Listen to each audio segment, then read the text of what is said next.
بیانوەکانی بەغدا بۆنە ناردنی موچەی فەرمانبەرانی کوردستان هەر نابڕێتەوە هەرجارە بیانوەیەک بارێمی کوردستان دەگرن لیژنە پێک هێنراوە ڕێککەوتن کراوە بڕیارە کە خاڵەکانی ڕێککەوتنەکە جێبەجێ بکرێت و هەرێم پابندیەکانی جێبەجێ بکات ئیتر ئەم موچەیە بنێردێت بەڵام دیارە مەرجی نوێ لەبارەی ناردنی موچەی فەرمانبەرانی هەرێمی کوردستان هەیە. تەوەری ژووری هەواڵی ئەم شەومانم بابەتەیە لەگەڵ میوانەکەم گفتوگۆی دەکەم بەڕێز دکتۆر سەباح سوبحی ئەندامی لیژنە و توگازی پەرلەمانی عێراق کە لێرە لەگەڵمە. دکتۆر زۆر بەخێر بێت. زۆر سپاس. بۆچی هەموو کاتێک موچە بە نەوتەوە گرێ دەدرێت؟ سڵاو لە بەڕێزت و لە گشت بینەرانی کوردستان بیستوچار بەڕاستی بەداخەوە ینی دەموچاوی ڕاستەقینەی نخبەی سیاسی لە عێراق بە دەرکەوت بە تایبەت لە دوای ئەو سکاڵانەی کە جەنابەت فەرمووت ئەوەی کە پێشکەشیان کردبوو بۆ ڕاگررتنی ئەو گرێبەستانەی کە بەڕێز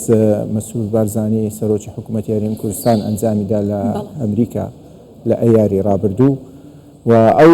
گرێدانەش نێوان ئەو عەقدانە و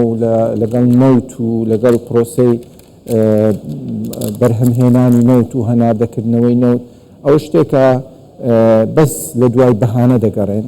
بۆ ئەوەی کە ئەزیەتی ملەتی کورد بدەن، بۆ ئەوەی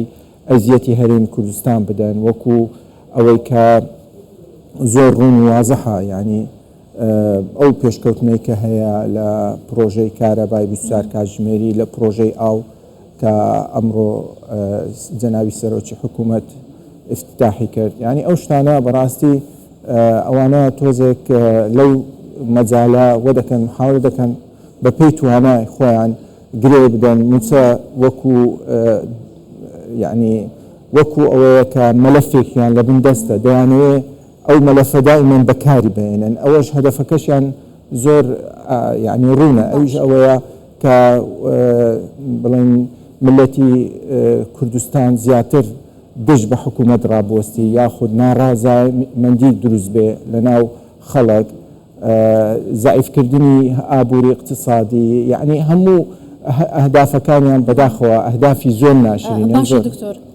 یاسا و دەستور هەیە ئەمە مافی موچەخۆران و فەرمانبەرانی هەرێمی کوردستانە شایستەدارایەکانی هەرێمی کوردستان جێگیرکراوە دەبێت بنێردرێت، ڕێککەوتن دەکرێت، لیژنە پێک دەهێنرێت، باسی داهاتی نانەوتی و ڕادەستکردنی نەوت دەکرێت. ئەمانە چه پەیوەندی بە ناردنی موچەی فەرمانبەرانەوە هەیە؟ بۆچی بەغدا لەم ڕێگەیەوە ئەوێت سزای بە کۆمەڵی خەڵکی کوردستان بدات؟ هیچ مەلەفەکی دیکە تریان نییە. یعنی ئێستا ئەگەر بڵێن یعنی مەلەفاتی دیکە ئەگەر بیانەوێ هیچ شتێکی تریان نییە بتوانن ئەزیەتمان بدەن. ئەگەر بەخوای ئەگەر هاتو من لەو قەناعەتەم ئەگەر ئاویان لە بن دەست بە یعنی بە پێچەوانەی کە ئێمە ئاوشمان لە بن دەستاوە دەتوانین فشار بخەینە سەریان، ئەگەر ئاویشیان لە بن دەست بە عینەن ئاویشیان دەبڕی لە ئێمە. یعنی ئەوە هەدەفەکەیان ئەوەیە کە خەڵکی کوردستان زیاتر لە بارودۆخێکی ناخۆش دابژین و دائما لە قەلەقێکی نەفسی دابژین و ئەو مۆزوعاش وەکو جەنابیشت فەرموود مۆزوعەکە حەسم کرا لەلایەن محکەمەی اتحادی و ئەو هەر مەلەفێک کە ئەوانە دەیهێنن، یعنی بۆ نمونە ئەوڕۆ کە ئەو سکاڵایانیان دۆڕان هەندێک لە ئەندام پەرلەمانەکان یعنی سکاڵایان کرد لەسەر عەقدانە تەماشا دەکەین، یعنی محکەمەی اتحادیش قەناعەتی بە شتەکەیان نەهاتبوو و ڕەدی داوایان کرد. دکتۆر ئێستا موچە هەردووا دەکەوێت تا کاتێک کە نەوتی هەرێمی کوردستان هەناردە دەکرێتەوە ئەوەی کە بەغدا ئێستا داوای دەکات؟ خۆی ئیتیفاقەکە ڕوونە، ئەو خاڵانەی کە تایەتی یەک لەو خاڵانە دەبێت 230 کەمتر نەبێت لە 230,000 بەرمیل ڕۆژانە. بەڵام ینی ئەم بابەتە هاوکات بوو لەگەڵ ناردنی درۆنەکان و لێدانی ئەو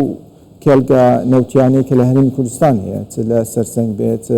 لە باعەدرێ بێ، لە شوێنەکانی تر بێ، یعنی ئەوانە تەماشا دەکەی ینی ئەو هاوکاتە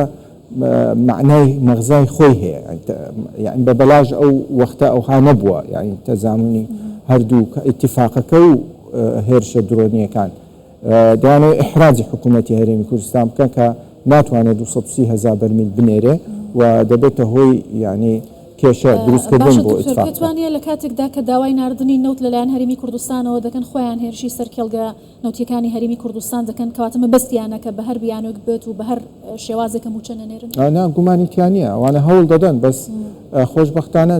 توانای ئەویان نییە. ئەگەر هاتوو کێڵگەکان بە شێوازێکی کاتی ڕابوەستێ بەڵام ناتوانن نەوت ڕابگرن، ئێمە هەرێمی کوردستان ینی دەتوانێت 230,000 بەرمیل بنێرێ ڕۆژانە بەڵام ئەو کاتێ ینی ئەوەی کە ڕاوەستاوە بەس ئیشی سیانە و شتیوان ماوە دوای دەست پێ دەکەن بە هەناردەکردنەوەی نەوت بەڵام دەبێت ئەو لیژنەیە کە ئێستا هاتۆتە هەرێمی کوردستان راپۆرتی خۆی ڕەفعکە بۆ وەزارەتی نەفت تاکو سۆمۆ تەئیدی ئەو قسەیە بکە وشتەکە لە ژێر دەسەڵاتی کەسەردانی کێڵگەنەوتیەکانیان کرۆکە هێرشی کراوەتە سەر ئەو راپۆرتە ئایا دیارە چی تێدایە بۆی کە وازەحی باسی لە ئەگەر راپۆرتێکی میهەنی بنووسن ڕازگۆ بن لەناوی باش دەزانن کە درۆنەکان ئازاری بە کێڵگەکان داوە و کێشەی بۆ دروست بووە وی لە هاتووە کە مەسلەی ئینتاج مەسلەی بەرهەمهێنانی نەوت لەو کێڵگانە ڕاوەستاون و شەریکاتەکانش ئەلانیان کرد لە هەمان کاتدا ئەوانش قەنەواتی تریان هەیە یعنی وەزارەتی نەفت جارەکەتر وەزیری نەوت هاتوو بۆ پەرلەمانی عێراقی بەخۆی وتی ئێمە قەنەواتی سانەویمان هەیە دەزانین هەرێمی کوردستان چەند ئینتاج دەکەن چەند بەرمیل ئینتاج دەکات یعنی شتەکە شاراوە نییە هیچ شتێکمان نییە وەکو شاراوە باشە پێت وایە لە کۆتایی ئەم هەفتە نەوتی هەرێمی کوردستان هەناردە بکرێتەوە بۆی کە ئەو بیانوی بەرداشت نەمێنێت و موچەی فەرمانبەرانی هەرێمی کوردستان بنێردرێت وڵی تەسەور دەکەم یعنی ئەگەر هاتوو کۆمپانیا بیانیەکان ئامادەی خۆیان دەربڕی بۆ هەناردەکردنی نەوت بۆڕیەکان حازرە لای کۆمپانیەکان و هیچ کێشەیەک نییە بۆ هەناردەکردنەوەی نەوت ئەوان هەموو مەرجەکانیان جێبەجێ کراوە هەموو مەرجەکانیان جێبەجێ کردووە ئەمە یەک شتمان هەبوو یەک اقتراحماندا بۆ وەزارەتی نەفت ئەویش ئەوەیە لە ناو بەندەری جیهان ئێستا خەزانەکان پڕی نەوتی خاوە وتمان بە ئەو نەوتە بفرۆشن وەکو نەوتی هەرێمی کوردستانەوە لەوە ماوەتەوە لە دوای قەراری محکەمەی تەحکیم ماوەتەوە لە بەندەری جیهان وتمان ئەو نەوتەی بفرۆشن تا ئەو شەریکەی DNO و شەریکەی هاند ئۆیل ئەوانە کارەکانی خۆیان ئەنجام دەدەن و هەناردەکردنەوەی نەوت دەست پێ دەکاتەوە حسێب کە ئەو نەوتە هی هەرێمی کوردستانە و بە 230,000 بەرمیل ڕۆژانە حسێبی بکەن تاکو موچەکەش ئیطلاق بکەن بەس وا دیارە وەکوتم نیەتێکی پاک نییە چ لە ڕووی نخبەی سیاسی چ لە ڕووی دەسەڵاتەوە هەوڵ دەدەن تا پێیان بکرێ حتا ئەگەر ئیتفاقیش بکەن دەیانەوێت لە حالەتێکی نەفسی خەڵک بژێنن تاکو بتوانن ئازاریان باشە ئەگەر نایانەوێ ڕێک بکەون ئەگەر نایانەوێ موچە بنێرن لەو کاتە هەڵوێست چی دەبێت وەڵاهی ئەمە زۆر ئەوەمان هەیە ینی کارتی زۆرمان هەیە بەڵام تاکو ئێستا قیادە تەوان ئەمری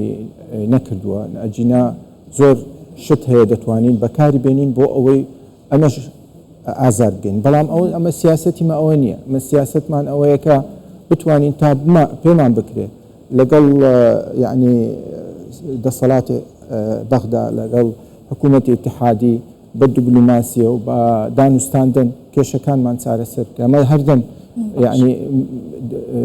بیر و هۆشمان لە لای حەلی دیبلۆماسیە قەت ئەوە نییە بتوانین بڵێن بیرمان وەکو ئەوان دائما بە ئازاردانی خەڵکو بە ئازاردانی عملیی سیاسی ئەگینا زۆر کارتەیە تاکو ئێستا بەکاری باشە سبەی پەرلەمان کۆبوونەوەیکی ناسایی دەکات لەبارەی هێرشە درۆنیەکان بۆ سەر کێڵگەنەوتیەکانی هەرێمی کوردستان و ئەم بابەتی موچە کۆ دەبێتەوە پێ دەچێت لە کۆبوونەوەکەی پەرلەماندا وەزیرە پەیوەندیدارەکان ئامادە بن فراکسیۆنی پارتی داوایەمەی کردووە و پێت وایە ئەنجامێکی هەبێت بخۆی بەیانی ئەو کۆبوونەوەی لەسەر دوو بابەتە بابەتی ئەوەی سوتانی مۆڵەکە لە کوت ئەوەی بابەتی دووەم مەسلەی درۆنەکانە ئێمە پێشتریش باسمان کرد مەسلەی درۆنەکان وەکو ئەم بابەتە ئەنجام درا لەلایەن گروپە چەکدارەکان ئەمە داوای ئەومان کرد کە ئیستیزافەی میوانداری وەزیری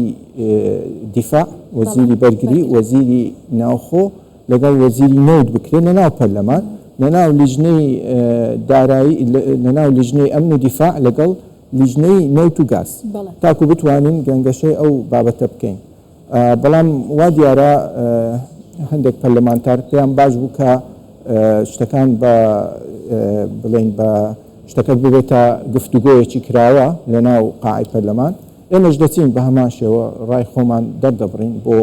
ئەو پێشێلکاریانەی کە ئەو گروپە چەکدارانە دەیکەن ئێمە هەدەفمان ئەوەیە ئەو گروپە چەکدارانە کە دەستنیشان کراوە لە کوێ هاتووە درۆنەکان چیەکان چیناکەن دائیمەن هەڕەشە بۆ هەرێمی کوردستان و بۆ ئاسایشی عێراقیشە بۆ ئاسایشی وزەشە زەرەر بە اقتصادی عێراق دەگەین دەبێ محاسبە بکرێن دەبێ دەست پێ بکەن بە داماڵینی چەک لەلایەن ئەو گروپە چەکدار باشە پێت وایە سابت عەباسی و عەبدولئەمیر شەمەری سبەی ئامادەی کۆبوونەوەکی پەرلەمان دەبن تاکو ئێستا یعنی هیچ مؤشراتێک نییە ئامادە بن بەڵام ئەگەر ئامادە بن شتێکی باشە مناقەشەی دەکەن ئەمە بەخۆی مناقەشەیەکی کراوەیە لە نێوان پەرلەمانتارەکان مناقەشە دەکەن و بیر و ڕایخۆیان عەرز دەکەن لە ناو پەرلەمان تاکو وزهاتی نەزەری هەموو لایەک وەربگیرێت دوایە لەوانەیە بکرێتە ئیتر میوانداری دیکە لە داهاتوودا باشە دکتۆر جەنابەت دەندامی لیژنین و توگازی بەڵام موچەخۆرانی هەرێمی کوردستان چاوەڕێی هەواڵێکن بۆی کە موچە بگات و بەغدا بینێرێت چاوەڕێ دەکەن کۆتای ئەم هەفتە موچەی فەرمانبەرانی هەرێمی کوردستان بنێردرێت نیەت هەیە ئەمە جێبەجێ بکرێت ئەکید نیەت هەیە ئەکید نیەت هەیە نیەتەکە نەک لە بڵین لە باشەی ئەوانە لە باشەی وەزارەتی دارایی عێراقیە بەڵکو لە نیەتی پاچی حکوومەتی هەرێمی کوردستانە کە هەموو مەلەفاتەکانی بە شەفافیەتەوە پێشکەشی حکوومەتی اتحادی کردووە لەو نیەتە پاکەوە ئەمە پێمان ینی گەشتبینین لەسەر ئەوەی چکە هەرێمی کوردستان هەموو ئیلتیزاماتەکانی خۆی جێبەجێ کردووە هیچ پاساوێکی بەجێ نەهێشتووە تاکو حکوومەتی اتحادی وەکو لەزمەیەک بیگرێتە سەر حکوومەت زۆر باشە زۆر سپاس دەکەم بەڕێز دکتۆر سەباح سەبحی ئەندامی لیژنین و توگازی پەرلەمانی عێراق کە لێرە لەگەڵمان بووی زۆر سپاس